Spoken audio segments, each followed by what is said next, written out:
ਦੇ ਬੁਲਾਈਏ ਤੇ ਸ਼ੁਰੂਆਤ ਕਰੀਏ ਸ਼ਰਮਾ ਜੀ ਬੇਅਦਬੀ ਰੋਕੂ ਕਾਨੂੰਨ ਤੋਂ, ਜਿਸ ਤੇ ਹੁਣ ਚਰਚਾ ਹੋ ਰਹੀ ਹੈ, ਜਦਕਿ ਚਰਚਾ ਇਹ ਕਾਨੂੰਨ ਬਣਨ ਤੋਂ ਪਹਿਲਾਂ ਹੋਣੀ ਚਾਹੀਦੀ ਸੀ। ਸਵਾਲ ਪੈਦਾ ਹੋ ਗਿਆ ਕਿ 15 ਦਿਨਾਂ ਦੇ ਵਿੱਚ ਬਦਲ ਜਾਵੇਗਾ ਬੇਅਦਬੀ ਰੋਕੂ ਕਾਨੂੰਨ। ਪ੍ਰਵੀਨ ਜੀ ਕੱਲ ਪੰਜਾਬ ਦੇ ਵਿਧਾਨ ਸਭਾ ਦੇ ਸਪੀਕਰ ਕੁਲਤਾਰ ਸਿੰਘ ਸੰਧਵਾਂ ਪੇਸ਼ ਹੋਏ ਸ੍ਰੀ ਅਕਾਲ ਤਖਤ ਸਾਹਿਬ ਜਾ ਕੇ।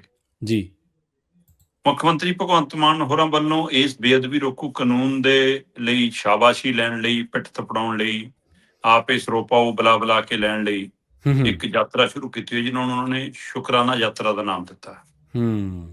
ਠੀਕ ਹੈ, ਰਾਜਨੀਤਿਕ ਤਰੀਕੇਕਾਰ ਨਾਲ ਲੋਕਾਂ 'ਚ ਜਾਂਦੀਆਂ ਨੇ, ਆਪਣੇ ਕੰਮਾਂ ਨੂੰ ਪ੍ਰਚਾਰਦੀਆਂ ਨੇ ਤੇ ਵੋਟਾਂ ਹਾਸਲ ਕਰਦੀਆਂ ਨੇ। ਪਰ ਇੰਜ ਗੁਰੂ ਦਾ ਮਤਲਬ ਓਟ ਆਸਰਾ ਲੈਣਾ ਹੋਰ ਚੀਜ਼ ਹੁੰਦੀ ਹੈ, ਗੁਰੂ ਦੀ ਆੜ 'ਚ ਵੋਟਾਂ ਇਕੱਠੀਆਂ ਕਰਨੀਆਂ ਇੱਕ ਹੋਰ ਚੀਜ਼ ਹੁੰਦੀ ਹੈ। ਤੁਸੀਂ ਗੱਲਾਂ ਕਰ ਰਹੇ ਹੋ ਸ਼ੁਕਰਾਨਾ ਯਾਤਰਾ ਦੀ, ਤੇ ਹੈ ਨਾ, ਤੁਹਾਡੇ ਜਿਹੜੇ ਉਹ ਨੇ ਰੋਡ ਸ਼ੋਅ ਜੇ ਵਾਂਗ ਤੁਸੀਂ ਤੀਰ ਚਲਾ ਕੇ ਸ਼ਾਟ ਦਿਖਾ ਰਹੇ ਹੋ ਲੋਕਾਂ ਨੂੰ। ਮਤਲਬ ਇਹ ਕਿਹੜੀ ਸ਼ੁਕਰਾਨਾ ਯਾਤਰਾ? ਉਹਦੇ ਵਿੱਚ ਤੁਹਾਡੇ ਪਿੱਛੇ ਗੱਡੀ ਚੱਲਦੀ ਹੈ, ਉਹ 'ਚ ਗੀਤ ਚੱਲਦਾ ਹੈ, ਤੇਰੇ ਯਾਰ ਨੂੰ ਦੱਬਣ ਨੂੰ ਫਿਰਦੇ ਸੀ, ਦਬਦਾ ਕਿੱਥੇ? ਕਿਹੜੀ ਸ਼ੁਕਰਾਨਾ ਯਾਤਰਾ? ਪਰ ਜਥੇਦਾਰ ਸਾਹਿਬ ਕਹਿੰਦੇ ਵੀ ਇਹ ਤਾਂ ਹੰਕਾਰ ਯਾਤਰਾ ਹੈ। ਠੀਕ ਹੈ ਜੀ। ਉਹਨਾਂ ਨੇ ਇਹ ਸ਼ੁਕਰਾਨਾ ਯਾਤਰਾ ਦੇ ਲਈ ਹੰਕਾਰ ਯਾਤਰਾ ਸ਼ਬਦ ਵਰਤਿਆ। ਉਹਨਾਂ ਦਾ ਆਧਾਰ ਇਹ ਸੀ ਕਿ ਜਦੋਂ ਇਹ ਬੇਅਦਬੀ ਰੋਕੂ ਕਾਨੂੰਨ ਸਾਹਮਣੇ ਆਇਆ ਬਣ ਕੇ, ਸਾਡੇ ਹੱਥੋਂ ਤੋਂ ਬਾਅਦ ਖਰੜੇ ਲੱਗਦੇ ਆ, ਸਾਡੇ ਹੱਥੋਂ ਤੋਂ ਬਾਅਦ ਜਾਣਕਾਰੀਆਂ ਆਉਂਦੀਆਂ, ਸਾਨੂੰ ਖਰੜਾ ਦਿੱਤਾ ਹੀ ਨਹੀਂ ਗਿਆ, ਸਾਨੂੰ ਖਰੜਾ ਦਿਖਾਇਆ ਹੀ ਨਹੀਂ ਗਿਆ, ਨਾ ਸ਼੍ਰੋਮਣੀ ਕਮੇਟੀ ਨੂੰ ਭੇਜਿਆ, ਨਾ ਸਾਨੂੰ ਭੇਜਿਆ। ਜਦੋਂ ਕਿ ਨਹਿਰੂ ਨਾਲ ਇਹ ਸਮਝੌਤਾ ਸੀਗਾ ਵੀ ਕਿ ਸਿੱਖਾਂ ਦੇ ਲਈ ਜਦੋਂ ਵੀ ਕੋਈ ਕੁਛ ਹੋਊਗਾ ਤਾਂ ਪਹਿਲਾਂ ਸਿੱਖ ਭਾਈਚਾਰੇ ਨੂੰ ਪੁੱਛ ਕੇ ਦੱਸ ਕੇ ਸਲਾਹ ਨਾਲ ਹੋਊਗਾ। ਸਹੀ ਹੈ। ਤੇ ਫਿਰ ਕਹਿੰਦੇ ਵੀ ਸਰਕਾਰ ਸਾਨੂੰ ਪੁੱਛਦੀ ਹੋਣੀ, ਤੇ ਇਹ ਗਲਤ ਕੀਤਾ। ਕਹਿੰਦੇ ਕਿ ਇਸ ਲਈ ਇਹ ਜਦੋਂ ਅਸੀਂ ਉਸ ਕਾਨੂੰਨ ਬਣਨ ਤੋਂ ਬਾਅਦ ਤੈਅ ਕਰ ਲਿਆ ਕਿ 8 ਤਰੀਕ ਨੂੰ ਸਪੀਕਰ ਸਾਹਿਬ ਆਉਣਗੇ, ਅਸੀਂ ਵਿਚਾਰਾਂ ਕਰਾਂਗੇ, ਤੇ ਫਿਰ ਮੁੱਖ ਮੰਤਰੀ ਹੋਰਾਂ ਨੇ ਇੰਤਜ਼ਾਰ ਕਿਉਂ ਨਹੀਂ ਕੀਤਾ? ਉਹਨਾਂ ਨੂੰ 8 ਤਰੀਕ ਤੋਂ ਬਾਅਦ ਸੋਚਣਾ ਚਾਹੀਦਾ ਸੀ ਕਿ ਯਾਤਰਾ ਕਰਨੀ ਹੈ ਕਿ ਨਹੀਂ ਕਰਨੀ। ਇਹਦਾ ਮਤਲਬ ਤੁਸੀਂ ਚੈਲੰਜ ਕਰ ਰਹੇ ਹੋ, ਕਹਿੰਦੇ ਤਖਤ ਨੂੰ। ਜੀ ਉਹਨਾਂ ਨੇ ਇਸ ਨਜ਼ਰੀਏ ਨਾਲ ਲਿਆ।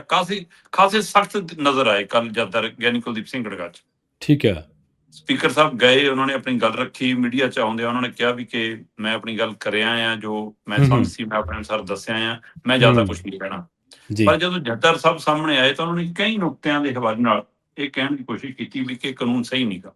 ਜੀ ਪਹਿਲਾਂ ਤਾਂ ਉਹ ਕਹਿੰਦੇ ਕਿ ਜਦੋਂ ਸਪੀਕਰ ਸਾਹਿਬ ਆਏ ਅਸੀਂ ਉਹਨਾਂ ਨੂੰ ਕਈ ਮਦਦ ਦਿਖਾਏ ਕਿ ਆਹ ਦੇਖੋ ਜੀ, ਹੈ ਨਾ, ਇਹਦੇ ਵਿੱਚ ਆਹ ਚੀਜ਼ ਲਿਖੀ ਹੈ, ਤੁਸੀਂ ਇੱਥੇ ਆਹ ਕੀਤਾ, ਇੱਥੇ ਐਂ ਕੀਤਾ, ਆਹ ਗਲਤ ਹੈ। ਕਹਿੰਦੇ ਅਸੀਂ ਬਕਾਇਦਾ ਪੰਜਾਬੀ ਕਰਾ ਕੇ ਰੱਖੀ ਸੀ ਉਸ ਕਾਨੂੰਨ ਦੀ ਖਰੜੇ। ਠੀਕ ਹੈ ਜੀ।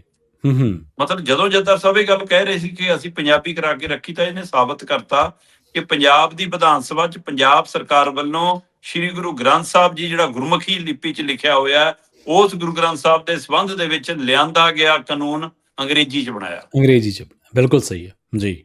ਇਹ ਇੱਥੋਂ ਹਿਸਾਬ ਲਾ ਲਓ ਕਿ ਕਿੰਨੇ ਕੁ ਪੰਜਾਬ ਨੂੰ ਸਿਰਤ ਨੇ, ਕਿੰਨੇ ਕੁ ਪੰਜਾਬੀ ਨੂੰ, ਤੇ ਕਿੰਨੇ ਕੁ ਇਹ ਗੁਰੂ ਨੂੰ ਸਮਰਪਿਤ। ਚਲੋ ਉਹ ਤੋਂ ਬਾਅਦ ਜੀ ਉਹ ਕਹਿੰਦੇ ਅਸੀਂ ਉਹਨਾਂ ਨੂੰ ਪੜ੍ਹਾਇਆ ਕਿ ਆਹ ਪੜ੍ਹੋ ਜੀ।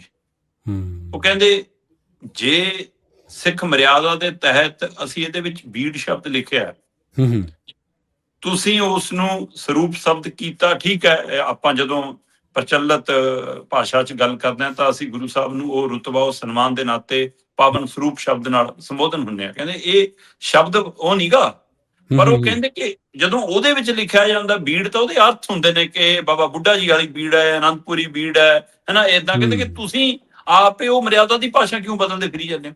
ਸਹੀ ਹੈ। ਚਲੋ ਇਹ ਤਾਂ ਇੱਕ ਪਹਿਲੂ ਆ ਗਿਆ। ਦੂਸਰਾ ਉਹਨਾਂ ਨੇ ਜਿਹੜਾ ਅਹਿਮ ਤੱਥ ਰੱਖਿਆ, ਉਹ ਕਹਿੰਦੇ ਕਿ ਸਵਾਲ ਤਾਂ ਇਹੀ ਹੈ ਕਿ ਜਦੋਂ ਅਸੀਂ ਸਾਰਾ ਡਾਟਾ ਅਪਲੋਡ ਕਰਨ ਲਈ ਤੁਸੀਂ ਸਾਨੂੰ ਕਹਿ ਰਹੇ ਹੋ ਕਿ ਜੀ ਇੱਥੇ ਛਪਾਈ ਨੰਬਰ ਲਾਓ, ਇੱਥੇ ਜਾਣਕਾਰੀ ਦਿਓ, ਇਹ ਦਿਓ, ਕਿਹਨੂੰ ਦਿੱਤਾ, ਉਹਦਾ ਰਿਕਾਰਡ, ਸਾਰਾ ਕੁਛ, ਤੇ ਇਹਦਾ ਮਤਲਬ ਤੁਸੀਂ ਉਹਨੂੰ ਕਸਟੋਡੀਅਨ ਦੇ ਤੌਰ ਤੇ ਲੈ ਰਹੇ ਹੋ, ਤੁਸੀਂ ਉਸਨੂੰ ਸੇਵਾ ਸੰਭਾਲ ਦੇ ਤੌਰ ਤੇ ਨਹੀਂ ਲੈ ਰਹੇ। ਤੇ ਕਹਿੰਦੇ ਇਹੀ ਚਿੰਤਾ ਸਾਡੇ ਕੋਲ ਰਾਗੀ, ਪਾਠੀ, ਹੈ ਨਾ, ਸੇਵਾਦਾਰ, ਗੁਰੂ ਘਰ ਦੇ ਪ੍ਰਬੰਧਕ ਕਮੇਟੀਆਂ, ਇਹੀ ਤਾਂ ਖਾਲਸਾ ਪ੍ਰਗਟਾ ਰਹੀਆਂ ਜੀ ਕਿ ਕੱਲ ਨੂੰ ਕੋਈ ਘਟਨਾ ਕਰਕੇ ਜਾਊਗਾ, ਪਾਠੀ ਵੀ ਚੱਕ ਲਓ, ਰਾਗੀ ਵੀ ਚੱਕ ਲਓ, ਉੱਥੇ ਸੇਵਾਦਾਰ ਵੀ ਚੱਕ ਲਓ, ਪ੍ਰਧਾਨ ਵੀ ਚੱਕ ਲਓ, ਕਮੇਟੀ ਮੈਂਬਰ ਵੀ ਚੱਕ ਲਓ, ਇਹ ਤਾਂ ਬਦਲਾਖੋਰੀ ਸ਼ੁਰੂ ਹੋਊਗੀ। ਤੇ ਇਹ ਤਾਂ ਹੋਰ ਪਾਸੇ ਨੂੰ ਗੱਲ ਜਾਊਗੀ।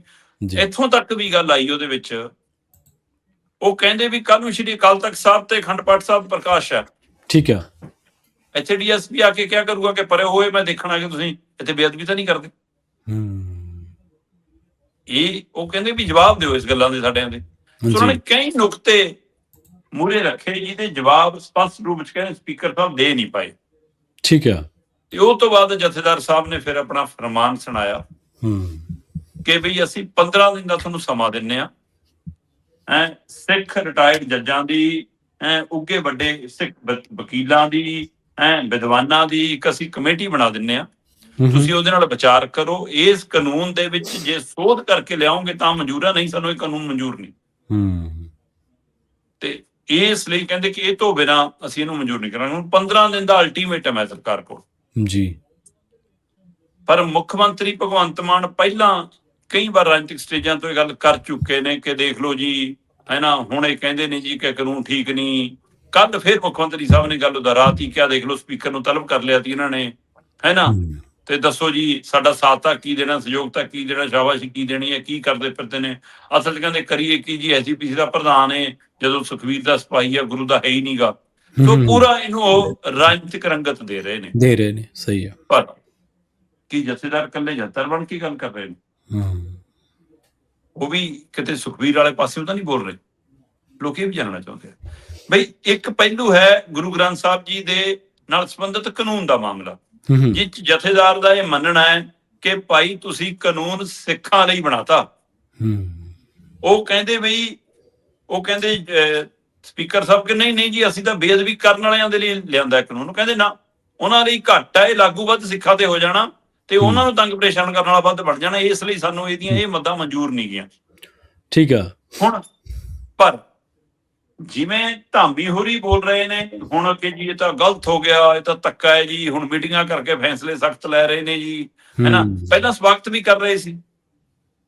ਤੇ ਫਿਰ ਕੀ ਉਹ ਆਪਣੀ ਮਾਨਸਿਕ ਵਿਚਾਰਧਾਰਾ ਦੇ ਵਿੱਚੋਂ ਬੋਲ ਰਹੇ ਨੇ ਕਿ ਸੁਖਬੀਰ ਵੱਲ ਦੇ ਇਸ਼ਾਰੇ ਤੇ ਬੋਲ ਰਹੇ ਨੇ?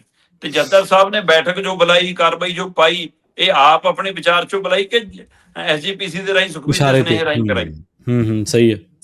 ਸਵਾਲ ਤਾਂ ਹੈ ਕਿਉਂਕਿ ਜੇ ਇਹ ਧਾਰਮਿਕ ਮਸਲਾ ਤਾਂ ਨਾਲ ਨੂੰ ਰਾਜਨੀਤਿਕ ਸਥਿਤੀ ਵੀ ਹੈ ਨਾ ਦਿੱਤੇ, ਜਿਵੇਂ ਯਾਤਰਾ ਨਿਕਲ ਰਹੀ ਹੈ ਉਹ ਚ ਬੋਲਿਆ ਜਾ ਰਿਹਾ, ਤੇ ਫਿਰ ਉਸ ਮਸਲੇ ਦੇ ਉੱਤੇ ਰਾਜਨੀਤਿਕ ਪਹਿਲੂ ਦੇ ਉੱਤੇ ਸੁਖਬੀਰ ਬਾਦਲ ਦਾ ਬਿਆਨ ਕਿੱਥੇ ਇਸ ਮਸਲੇ ਨੂੰ ਲੈ ਕੇ? ਕਿੱਥੇ ਸ਼੍ਰੋਮਣੀ ਅਕਾਲੀ ਦਲ? ਕੀ ਸੁਖਬੀਰ ਬਾਦਲ ਨੂੰ ਇਹ ਗੱਲ ਦਾ ਡਰ ਲੱਗਦਾ ਕਿ ਜੇ ਇਸ ਮਸਲਿਆਂ ਤੇ ਬੋਲੇ ਤਾਂ 2015 ਵਾਲੇ ਮਾਮਲੇ ਸਾਹਮਣੇ ਆ ਜਾਣਗੇ, ਵੈਬਸਲਾ ਬਰਗਾੜੀ ਕਾਂਡ ਕੇ ਤੁਹਾਡੀ ਸਰਕਾਰ ਸਮੇਂ ਹੋਈ?